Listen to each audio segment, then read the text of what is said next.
How many boxes is it gonna put in here, damn thing?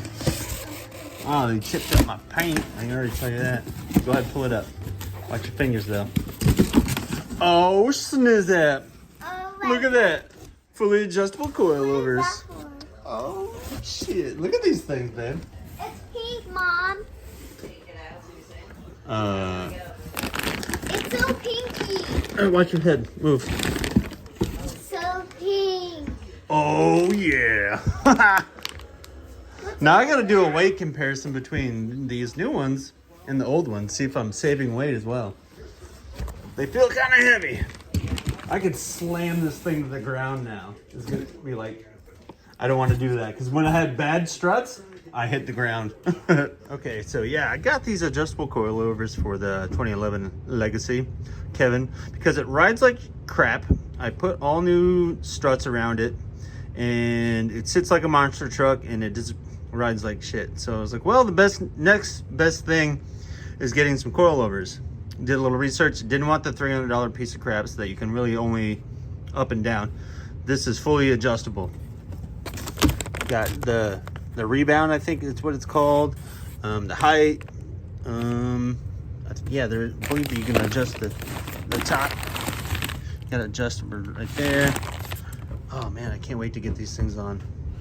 Can't really make the car go a lot faster because of the transmission limitations, but I also found out that you can get a manual transmission for it. Just trying to source one, and eventually once I find that, I'm gonna send it hard and see if that CVT transmission blows up. Then I'll slap the hopefully built manual in there, and the car will actually be pretty sick. Because right now I'm limited on the power I could put through it. But I'm gonna get more back into this stuff. I just arrived today, so I'm really excited and want to share it. But there's gonna be more. All right, it's time. Let's see if we can get a measurement here before I slip and fall. Right. So I know I'm not gonna get these things done right away. All right, let's see what we got. Let's go to the center of the cap, I guess. I mean, or to the edge of the tire. I have no idea. Let's go to the top edge of the cap and to the top edge of the fender. Where that was about 14 inches exactly right there. Or is it? Yeah, 14. So that's cool. That's with I think OEM. Well, actually, I don't even think it's OEM strut replacements is it right now. Yeah, it doesn't ride very good. Just a little better than it was before I replaced them, but it still doesn't ride very good. So I want a little more control over it, and it sits too high. I don't like how high it sits. Let's see, I'll get to this edge of the cap here.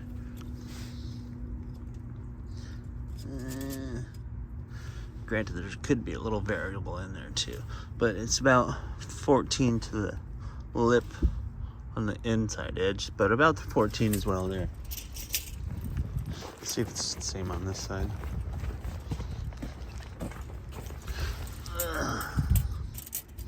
And if I remember, when I get these factory ones off, or the stock ones, this side's a little lower. That could just be the driveway a little bit too. But they're generally all about 14. This is a lot higher, so it's definitely higher than 14. Yeah, but the driveway actually raises up there a little bit more too. Who knows what's going on there, but they're all generally about 14. Get them out here in the light and we'll get a better look at those. But I want to get their battery out because it's probably going to be sitting a little while. I'm going to do all this myself, not paying somebody else to do it. I want to adjust them right, but I'm going to have to pay somebody to do the alignment. Not a big deal, but all right, I'm going to start with getting the battery out. I mean, I've done struts and stuff before, so it shouldn't be too terrible. You get up on the jack stands. We're going to work on the front first, getting them out and see where I can get to. I'm not going to record the whole step, but if anybody has questions in between, I'll record little things as I go through it. But if you plan on doing this yourself, you probably already have a good understanding. But I always, you know, if I got something figured out and you have a question, you know, feel free to reach out. But all right, we're going. All right, so I got one side, just enough clearance. I don't know if you can see it, but I don't want it too far off the ground. But look at that droop. They're full droop now. Still pretty clean. Doesn't look too bad. But look at that. We should check it and see how much the droop is. It was 14 before on there. It was about 14 on there. Let me go grab the tape measure. We definitely know it's over 14.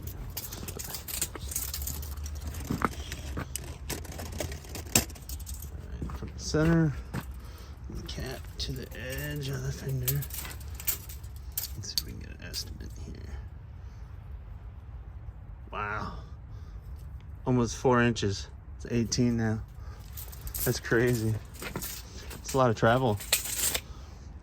All right, so I'm gonna move on to the next side.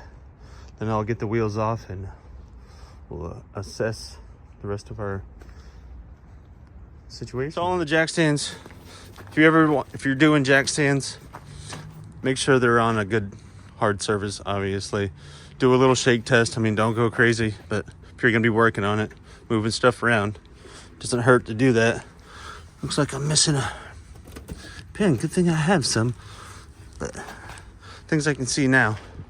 But I'm gonna start removing the tires and yeah, but definitely safety first, guys. Always do a shake test. And I put that jack stand in backwards, but it's not gonna make that big of a deal. I always like the handles on the outside, but I guess it doesn't really matter.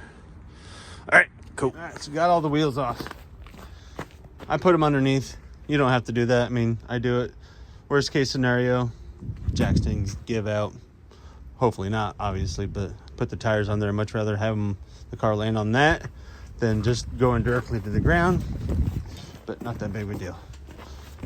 All right, so there's not a whole lot about putting coilovers on this specific car, but it shouldn't be that difficult.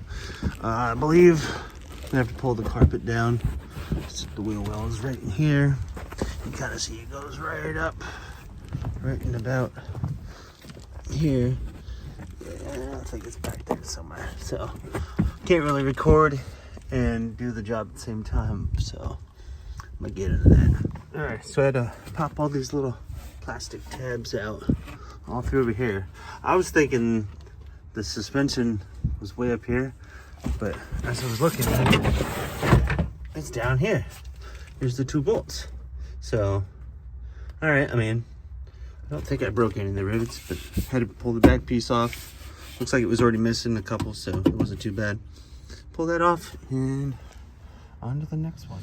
All right, let's get this stuff out of the way.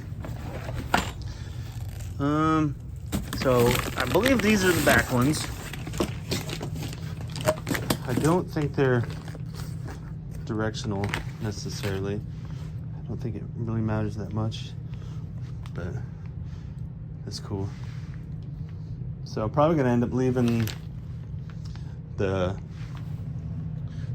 trim, the carpeting for the trunk out for a while until I get this thing tuned in the way I want it, because it covers up all this stuff, covers up this part right here, so we don't want to cover that up. But yeah, I'm gonna go pull the old ones out. I have to adjust that because I don't think I wanted it, don't want it slammed to the ground.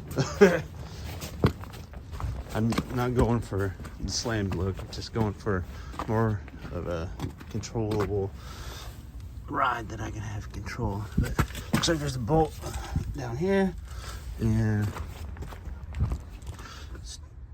2 right here and 2 over there, and the same thing on the other side. So, all right, let's do it. All right, so this bolt is a 17. It's perfect, and so is the other side. So I'm gonna hit it with the impact, and I'm not sure what size this is yet. It's probably about 17 as well, so I'm gonna try that real quick. Just make sure. Nope, it's way smaller. It's probably more like 15. Alright, so I'm gonna go grab that.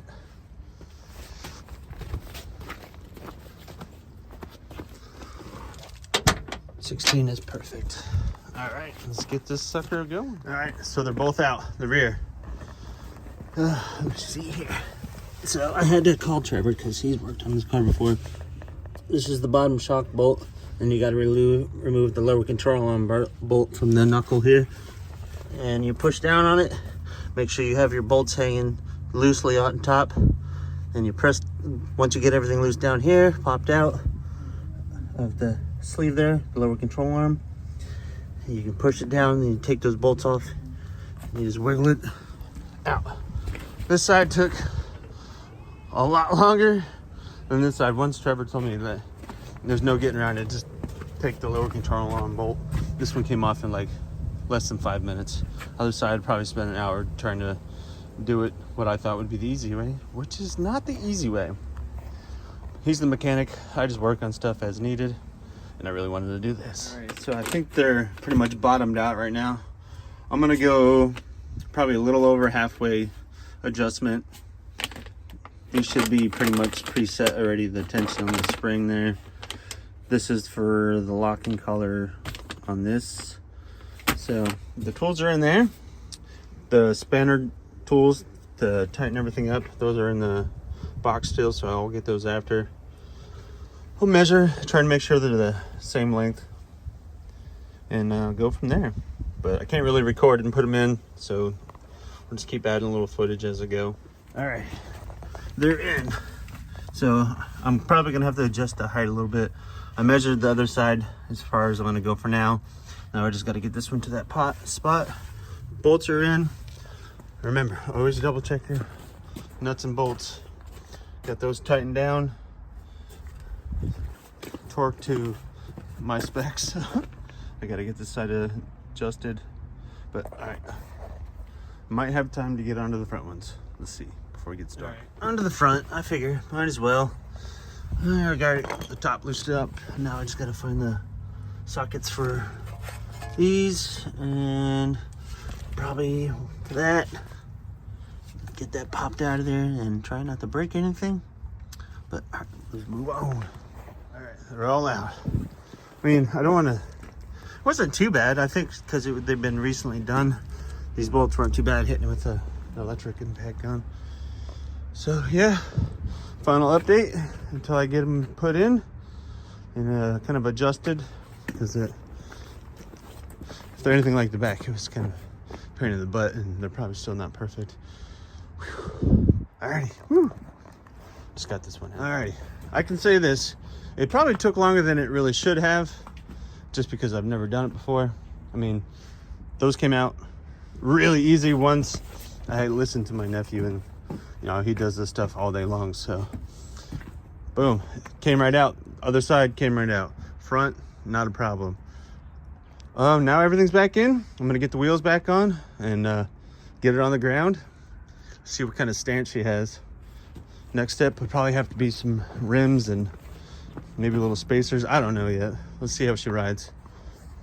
Slowly going down, but you're not gonna see it until it's all the way on the ground. I'm just getting one side off the jack stands right now.